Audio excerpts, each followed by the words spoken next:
परंतु वैज्ञानिकों ने बताया कि नहीं, ऐसी स्थिति है कि कुछ चीजें ऐसी होती है जिस कारण से वो चीजें बंधी रहती हैं। तो एक तरफ धरती में समुद्र और पृथ्वी, और दूसरी तरफ समुद्र में पाया जाने वाला सबसे छोटा एक कोशिकीय प्राणी। तो उस पुरुष में अर्थात विभिन्न प्रकार की कोशिकाओं में भी जल और स्थल का अनुपात ठीक उसी प्रकार।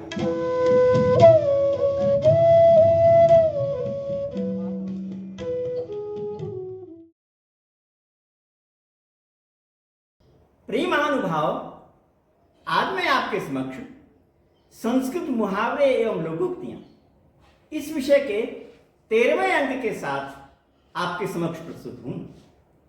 आज भी मैं इससे पहले जो लोकोक्ति कही गई थी, जो कि चरक संहिता में आई है, यद ब्रह्मांडे तत्पिंडे, उसकी ही अन्य प्रकार से व्याख्या करने जा रहा हूं। इस लोकोक्ति का जो सामान्य अर्थ है वो मैंने आपको कहा था कि जो भी ब्रह्मांड में है वही पिंड में है। जो स्थिति, जो नियम संचालित हो रहे हैं, वह संपूर्ण नियम, वह संपूर्ण अवस्थिति पिंड में भी है। ये इस लोकोक्ति का अर्थ है। इससे पहले के अंक में मैंने इस व्याख्या को करते हुए ब्रह्मांड में ही एक तरफ सूर्य और उसके ग्रह उपग्रह और दूसरी ओर परमाणु और उसके नाभिक और इलेक्ट्रॉन, इसकी व्याख्या करते हुए, इसको बताते हुए इस लोकोक्ति की व्याख्या की थी।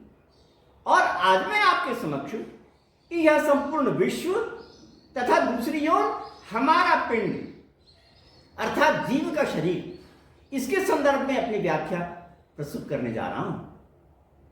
इसके संदर्भ में हम ये कह सकते हैं कि ब्रह्मांड अर्थात यह पूरा विश्व जिसमें कि हम रहते हैं, जिस धरती पर हम रहते हैं, वह किस प्रकार का है। हम जानते हैं कि इस ब्रह्मांड अर्थात हमारे विश्व में अधिकांश भाग तो जल है। समुद्र का जो जल है वो अधिकांश भाग में है, और जो स्थल है जहां पर हम रहते हैं वह बहुत कम है। यानी अधिकतम मोटे तौर पर कहें तो 1/3 स्थल होगा, बाकी 2/3 तो जल ही जल है। यह स्थिति है। और अगर हम एक्यूरेट कहें तो हम कह सकते हैं कि इस धरती में 29.2% स्थल है और 70.8% जल है। ये स्थिति है, ये अनुपात है, और ऐसा होने से ही हम जिंदा रहते हैं। हम ये सोचते हैं कि हमारी जो धरती है उसमें जहां हम रहते हैं वो बहुत बहुमूल्य है, जहां हम रहते हैं वो उससे ज्यादा बहुमूल्य है समुद्र का जल, जिसके कारण से हमारा जीवन है। हमारे जो धरती है उसमें इतना अधिकांश भाग में जो जल है, उसके कारण से जो स्थल है वह जीवन योग्य हो रहा है। अब हम दूसरी तरफ ये देखते हैं कि हमारा जो शरीर है उसमें भी लगभग 70% जल है और लगभग 30% ही अन्य भूत यानी पृथ्वी इत्यादि के अंशों का समावेश है। उसमें भी उसी प्रकार से अनुपात वही है। संपूर्ण धरती में जो जल और स्थल का अनुपात है, हमारे पिंड में अर्थात हमारे शरीर में जल और स्थल का अनुपात वही है, उसी प्रकार से। तो हम ये क्यों ना माने कि ब्रह्मांड की जो अवस्थिति है, जिस प्रकार से, जिस नियम से, जिस प्रक्रिया से, वही यहां पर ही मौजूद है, यहां पर भी वर्तमान है। सामान्यतया हम लोगों को ये अनुभव नहीं होता कि जो जल है वो हमारे शरीर में इतना ज्यादा होगा, अनुभव नहीं होता। सुनते हैं, एक हमारे वैज्ञानिक उपन्यास में पढ़ रहा था, उसमें ये कहा था एक राजकुमार था, तो राजकुमार ने को ये बताया गया कि हमारे शरीर में 70% पानी है और केवल 30% ही पृथ्वी जैसा कठोर भूभाग है, ऐसा बताया गया। तो राजकुमार प्रश्न करता है कि अगर ऐसा है तो हम पिघल क्यों नहीं जाते, बह क्यों नहीं जाते हम लोग? अगर पानी ज्यादा तो बह जाना चाहिए, नाली में जैसे होता है वैसे हो जाना चाहिए। तो ये सवाल किया उसने। ऐसा प्रश्न सामान्य व्यक्ति में भी उठ सकता है, परंतु वैज्ञानिकों ने बताया कि नहीं, ऐसी स्थिति है कि कुछ चीजें ऐसी होती है जिस कारण से वो चीजें बंधी रहती हैं। ये जो जिलेटिन है ना, जिलेटिन जिससे कैप्सूल बनता है, तो वो ऐसे ही होता है, वो बहुत सी तरल चीजों को बांधे रखता है। उसी प्रकार की स्थिति यहां पर भी है। इसके कारण से ऐसा होता है कि हम बह नहीं पाते हैं, ऐसी स्थिति होती है। परंतु ये बात सच्ची है कि 70% जल हमारे शरीर में है, संपूर्ण, यानी जो हमारा रक्त है, मांस है, हड्डी है, वो सब कुछ उससे जल से ओतप्रोत है। कि कहीं पर कुछ ज्यादा जल है, कहीं पर कुछ कम है। हमारे फलों में और सब्जियों में ऐसे ही होता है। हम देखते हैं कि टमाटर में ज्यादा जल होता है, परंतु आलू में उसकी अपेक्षा कुछ कम होता है। ठीक उसी प्रकार से, परंतु होता तो है, ठीक इसी प्रकार से हमारे रक्त में जल की मात्रा अधिक है, मांस में कुछ कम है, परंतु है तो सही। कम अधिक तो हो सकती है, परंतु अधिकांश मात्रा उसकी है। तो ये जो स्थिति है उसको हम धरती के समुद्र के जल और इससे तुलना कर सकते हैं। ये पाते हैं, हम देखते हैं कि इस धरती में, समुद्र में एक कोशिकीय प्राणी आया, अमीबा। हमारे प्राणी वैज्ञानिकों का ये बहुत ही प्रिय विषय है, अमीबा का अध्ययन करना बहुत प्रिय विषय है।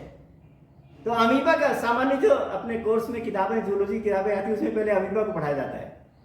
तो वो इसलिए है कि वो एक कोशिकीय प्राणी है और जल में आया, जल में रहता है, उत्पन्न हुआ, एक कोशिकीय प्राणी है। एक कोशिकीय प्राणी की हरकतें कैसी होती हैं, काम कैसा होता है, इसका अध्ययन किया जाता है। और उसमें भी यह पाया गया कि एक कोशिकीय प्राणी जो अमीबा है उसमें भी 70% जल है और मुश्किल से 28% ही कठिन भाग है। उसमें भी ये पाया गया, उसमें भी ये पाया गया जिस प्रकार से समुद्र में खारा जल होता है, उसी प्रकार से अमीबा का जो जल का अंश है वो खारा ही होता है। तो अनुपात बिल्कुल उसी प्रकार से है और पानी की प्रकृति भी ठीक उसी प्रकार से है। तो एक तरफ धरती में समुद्र और पृथ्वी और दूसरी तरफ समुद्र में पाया जाने वाला सबसे छोटा एक कोशिकीय प्राणी, स्थिति वही है।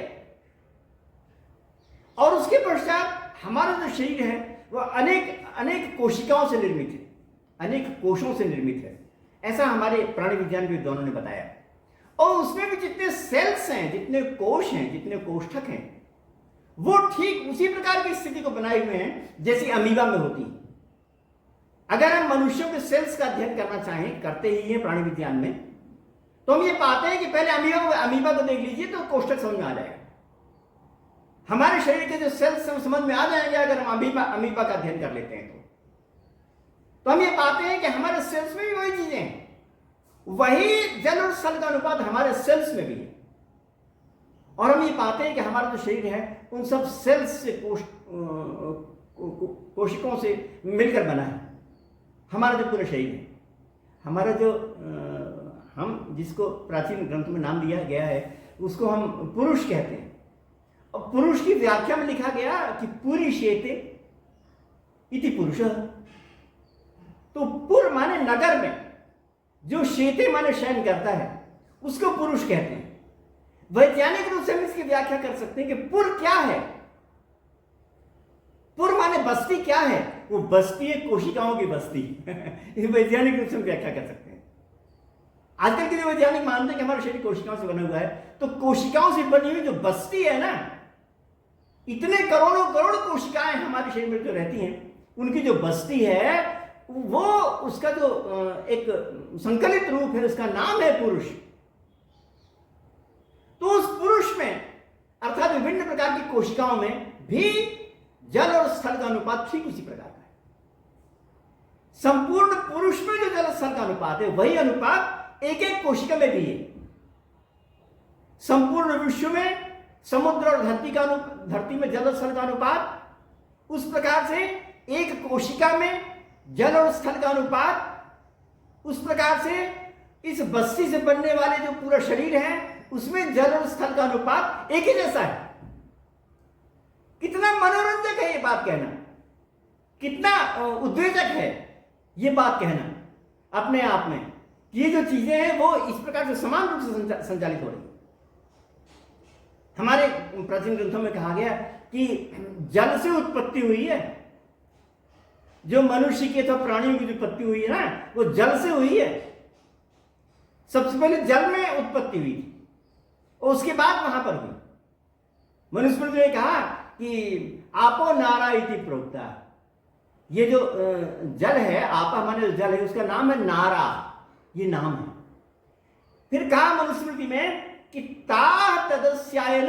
ध्रुवम तस्मात् नारायण स्मृतः ताह तदस्यायनम। ताह माने आपह, वह जल उसका निवास स्थान था, इसलिए नाम पड़ा नारायण। नारायण जो भगवान का नाम है, विष्णु जी का नाम है, वो क्यों पड़ा? इसलिए क्योंकि वो समुद्र में उनका निवास था। तो समुद्र अर्थात आपह जो जल है वही उनका अयन माने निवास है, इसलिए नारायण नाम पड़ा है। ये बात मनुस्मृति में और बहुत से पुराणों में कही गई। कितनी सार्थक बात है। यानी हर बात जो मनुस्मृति में ये पुराणों में कही है वो किसी वैज्ञानिक वस्तु को संकेत देती है, और उससे हमको संकेत मिलता है कि जो समुद्र का जल है उससे आगे चल करके जो पहले समुद्र के जीव आए, उसके पश्चात धरती पर रहने वाले जीव आए। हमारे पुराणों में जो अवतारों की बात कही गई है ना, तो पहले कहा कि मत्स्य अवतार है। और मत्स्य अवतार कैसा होता है? मत्स्य कैसी होती है? वो जल में रहती है, तो वो मत्स्य अवतार है। सबसे पहले जीवन मत्स्य के रूप में जल में आया, उसके बाद कहा कि उसके बाद कूर्मा अवतार आया। और कूर्मा अवतार ऐसा है जो कि जल में भी रहता है और स्थल में भी रहता है। तो हमारे वैज्ञानिक यही कहते हैं कि पहले जल में जीवन आया और उसके पश्चात ऐसा जीवन आया जो कि जल में भी रहे, स्थल में भी रहे। तो उसके प्रतिनिधि के रूप में कहा कूर्मा अवतार आया, नहीं, उसके प्रतिनिधि के रूप में कहा कि कच्छपा अवतार आया। मत्स्य अवतार, उसके पश्चात कच्छपा अवतार, और कच्छपा अवतार के पश्चात केवल जल में रहने वाले के प्रतिनिधि के रूप में कूर्मा अवतार नाम लिया। तो सबसे पहले मत्स्य अवतार आया जो कि केवल जल में रहता है, उसके बाद कच्छपा अवतार आया जो जल और स्थल दोनों में रहता है, उसके बाद कूर्मा अवतार आया जो कि केवल पृथ्वी में रहता है, जो कि केवल स्थल में रहता है। तो इस प्रकार से स्थिति हुई और इसमें कहा गया कि जल के पश्चात ये आया। तो मैं आपको यहां पर यदि ब्रह्मांड पिंड के संदर्भ में बताना चाह रहा था कि जो ब्रह्मांड में जल और स्थल का अनुपात है, ठीक उसी प्रकार से एक कोशिकीय अमीबा में भी है, और उन कोशिकाओं से बनने वाला जो पुरुष है, जो मनुष्य का शरीर है, उसमें भी ठीक उसी प्रकार अनुपात है। तो हम यहां भी कह सकते हैं कि यह ब्रह्मांडे जो संपूर्ण विश्व में है वही मेरे शरीर में वर्तमान है, वही नियम और वही धारणाएं उसमें लागू हो रही हैं। इस प्रकार से यह जो अपना लोकोक्ति है वो अपने आप में बहुत बहुमूल्य है और निश्चित रूप से प्रभाव पादक है, और हम लोगों के लिए ध्यान देने योग्य है। आपने मेरी बात को बहुत ध्यानपूर्वक सुना, इसलिए आपको बहुत बहुत धन्यवाद।